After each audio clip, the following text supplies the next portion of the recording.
Doctor Sreevarma ஆயுள் தரும் ஆயுர்வேதா அறுவை சிகிச்சை இல்லா குணம் ஆயுள் கால நிவாரணம். Yesterday courier private limited domestic international cargo உங்கள் இல்லம் தேடி வந்து கொரியர் புக்கிங் டெலிவரி செய்து தரப்படும். 15,000 லிட்டர் கொள்ளளவுடன் கூடிய சுத்திகரிக்கப்பட்ட குடிநீர் மையம் ஒன்று சுடுநீராகவும் குளிர்நீராகவும் தரக்கூடிய சுத்திகரிக்கப்பட்ட குடிநீர் அமைப்பு 15,000 லிட்டர் கொள்ளளவுடன் கூடிய ஒன்று இப்பொழுது பயன்பாட்டிற்கு கொண்டு வரப்பட்டிருக்கிறது. அந்த வகையில் 62,60,60,000 மதிப்பீட்டில் இந்த பல் மருத்துவ கல்லூரியில் பல்வேறு கட்டமைப்புகளை இன்று காலை நானும் இந்த துறையின் செயலாளர் அவர்களும் டிஎம்இ இன்சார்ஜ் அவர்களும் இந்த பல் மருத்துவ கல்லூரியின் முதல்வர் அவர்களும் இன்றைக்கு அதை மக்களின் பயன்பாட்டிற்காக திறந்து வைத்திருக்கிறோம். இந்த பல் மருத்துவ கல்லூரியில் தற்பொழுது பல் மருத்துவ கல்லூரியின் வளர்ச்சி பற்றிய விஷயங்களை கேட்டறிந்த முதல்வர் அவர்கள் ஏறத்தாழ 261,83,00,000 மதிப்பீட்டில் பல்வேறு வகைகளிலான புதிய மருத்துவ கட்டமைப்புகள் இந்த வளாகத்தில் கட்டப்பட்டுக் கொண்டிருக்கிறது. குறிப்பாகவும் சிறப்பாகவும் 1,34,764 சதுரடி பரப்பில் இந்த பல் மருத்துவக் கல்லூரியின் பழைய கட்டிடம் என்பது 2 தளங்களை கொண்டதாக இருந்தது. இந்த பல் மருத்துவக் கல்லூரியின் இந்த கட்டிடத்திற்கு மேல் ஒரு 4 புதிய தளங்கள் கட்டி அதை கட்டும் பணி எங்களால் தொடங்கி வைக்கப்பட்டது. ரூபாய் 64,09,00,000 மதிப்பீட்டில் 1,34,764 சதுரடி பரப்பில் 4 தளங்களை கொண்ட இந்த கட்டிடத்தில் செயற்கை பல்கட்டும் துறை, ஈறுநோய் சிகிச்சை துறை, பல் சீரமைப்பு துறை, குழந்தை பல் மருத்துவத்துறை, வாழ்நோய் குறியியல் துறை, சமுதாய பல் பாதுகாப்பு துறை, தேர்வு கூடம், கருத்தரங்கு கூடம் போன்ற பல்வேறு வசதிகளுடன் கூடிய இந்த கட்டிடம் கட்டும் பணி தற்பொழுது நடைபெற்றுக் கொண்டிருக்கிறது. செப்டம்பர் 30க்குள் இந்த கட்டிடத்தை முடித்து தருவதாக பொதுப்பணித்துறையினர் உறுதி தந்திருக்கிறார்கள். எனவே செப்டம்பர் மாத இறுதிக்குள் இந்த கட்டிடம் இந்த பல் மருத்துவ கல்லூரியின் பயன்பாட்டிற்கு கொண்டு வரப்படவிருக்கிறது. அதோடு மட்டுமல்லாது இந்த பல் மருத்துவ கல்லூரிக்கு 64,90,00,000 மதிப்பீட்டில் 1,50,136 சதுரடி பரப்பில் தரைதளத்துடன் மற்றும் 9 தளங்களுடன் கொண்ட பார்வையாளர்கள் அறை, மருத்துவ அறை, சமையலறை, படிக்கும் அறை, பொழுதுபோக்கு அறை, உடற்பயிற்சி கூடம் போன்ற பல்வேறு வசதிகளுடன் 274 தங்கும் அறைகள் கொண்ட முதுகலை மற்றும் இளநிலை பல் மருத்துவ மாணவர்களுக்கான தங்கும் விடுதி ஒன்று கட்டும் பணி நடைபெற்றுக் கொண்டிருக்கிறது.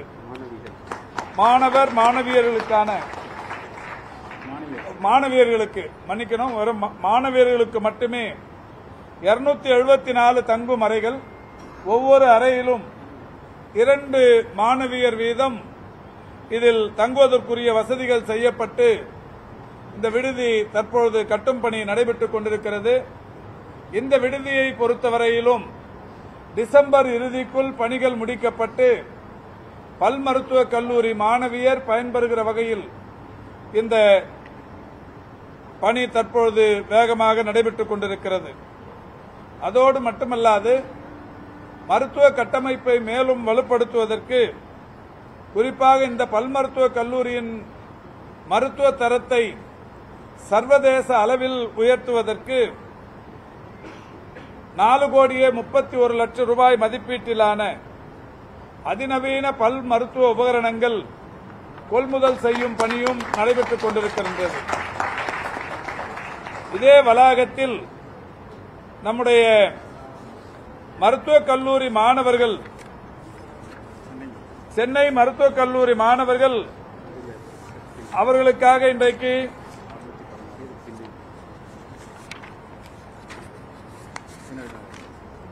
614 மாணவர்கள் தங்கும் வகையில் பிஜி ஸ்டூடெண்ட்ஸ் முதுநிலை மருத்துவக் கல்வி மாணவர்கள் குறிப்பாக சென்னை மருத்துவக் கல்லூரியைச் சேர்ந்த முதுநிலை கல்லூரி மாணவர்கள் தங்குவதற்கு 614 மாணவர்கள் தங்குவதற்கு 307 அறைகள் கொண்ட ஒரு கட்டிடம் 132 கோடியே 84 லட்சம் மதிப்பீட்டில் கடந்த 1.5 ஆண்டுக்கு முன்னால் எங்களால் இங்கே தொடங்கி வைக்கப்பட்டது.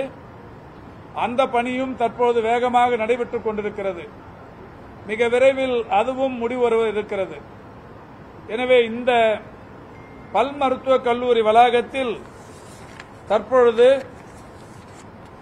64 கோடியே 9 லட்சம் மதிப்பீட்டில் 4 தளங்கள் கொண்ட பல் மருத்துவக் கல்லூரிக்கான கூடுதல் கட்டிடம், 64 கோடியே 90 லட்சம் மதிப்பீட்டில் 274 தங்கும் அறைகள் கொண்ட ஒரு பிரம்மாண்டமான பல் மருத்துவ மாணவியர் தங்கும் கட்டிடம், சென்னை மருத்துவக் கல்லூரியைச் சேர்ந்த 614 முதுநிலை மருத்துவக் கல்வி மாணவர்கள் தங்கும் வசதியோடு 307 அறைகள் கொண்ட ஒரு கட்டிடம் என்று இன்றைக்கு 261 கோடியே 83 லட்சம் மதிப்பீட்டிலான கட்டிடங்கள் கட்டும் பணிகள் நடைபெற்றுக் கொண்டிருக்கிறது. இதில் முதலில் அறிவித்த இந்த பல் மருத்துவக் கல்லூரிக்கான கூடுதல் கட்டிடம் செப்டம்பர் இறுதிக்குள்ளும், மற்ற 2 விடுதி மாணவர்கள் தங்கும் விடுதி கட்டிடங்கள் டிசம்பர் இறுதிக்குள்ளும் பயன்பாட்டிற்கு வரவிருக்கிறது.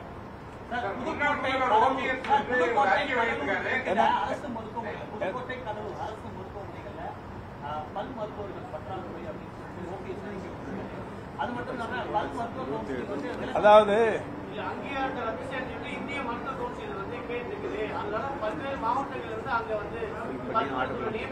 இப்ப ஏற்கனவே காலியாக இருக்கிற பல் மருத்துவ பணியிடங்களை நிரப்புவதற்கு தொடர்ச்சியாக நடவடிக்கை எடுக்கப்பட்டு 48 பல் மருத்துவர்கள் நிரப்புவதற்கு எம்ஆர்பியில் 48 தான் காலி.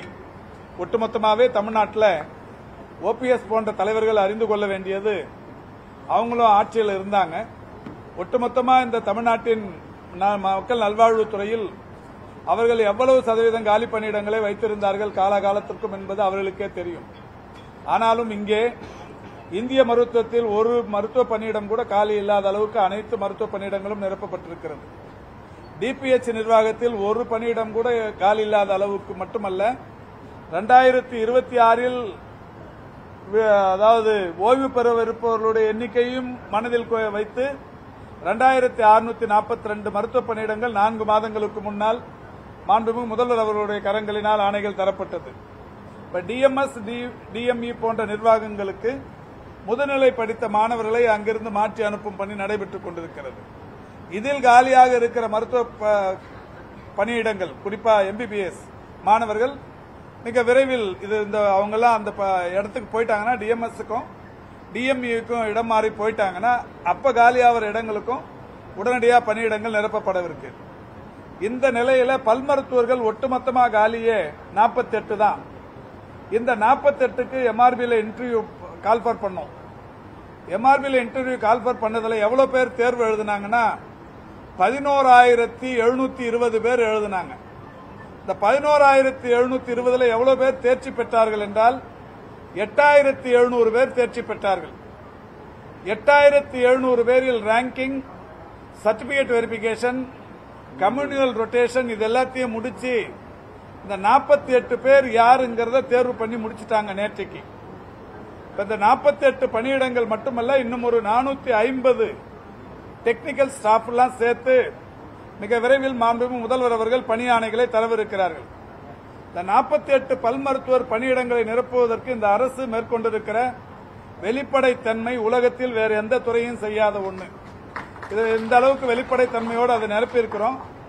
ஓபிஎஸ் போன்றவர்கள் இதை தெரிந்து கொள்வது நல்லது. என்னன்னா, இந்த 48 பணியிடங்கள் மட்டும்தான் காலியா இருந்தது. இப்போ ஒரு 2-3 நாள்ல மாண்புமிகு முதல்வர் அவர்கள் ஆணைகளை தரவிருக்கிறார்கள். இந்த தந்து முடிச்சாச்சுன்னா 100% பணியிடங்கள் முழுமை பெற்றதா முடிஞ்சிடும். இன்னொன்னு இப்ப என்எம்சி டென்டல் கவுன்சில் வந்து நோட்டீஸ் கொடுக்கறாங்க அப்படின்னு சொன்னா ஏற்கனவே தமிழ்நாடு மக்கள் நல்வாழ்வுத்துறையின் கீழ் இருக்கிற மருத்துவக் கல்லூரிகளுக்கும் கூட கொடுத்தாங்க.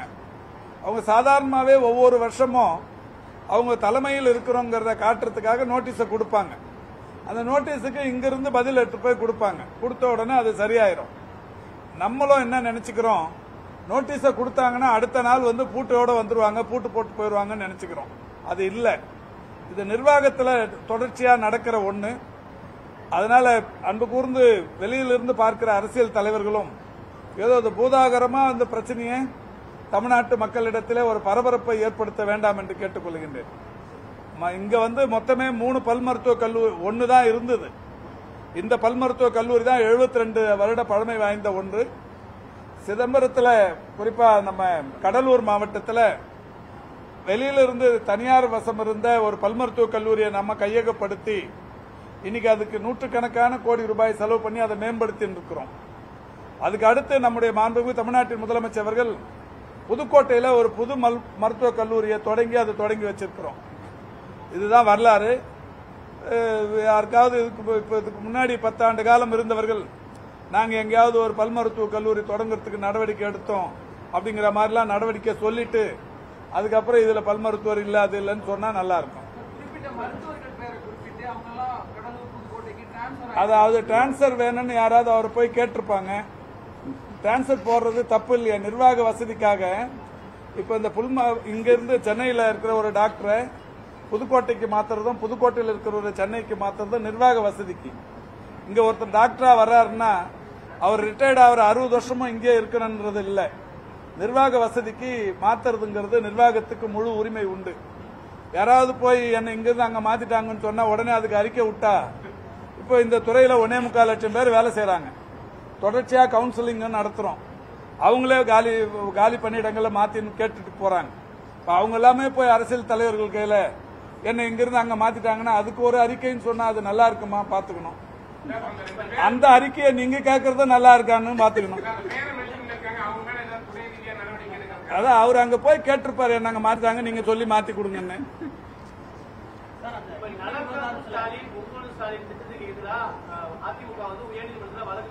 இல்ல அவங்க வழக்கு தொடுத்ததுதான் விந்தை.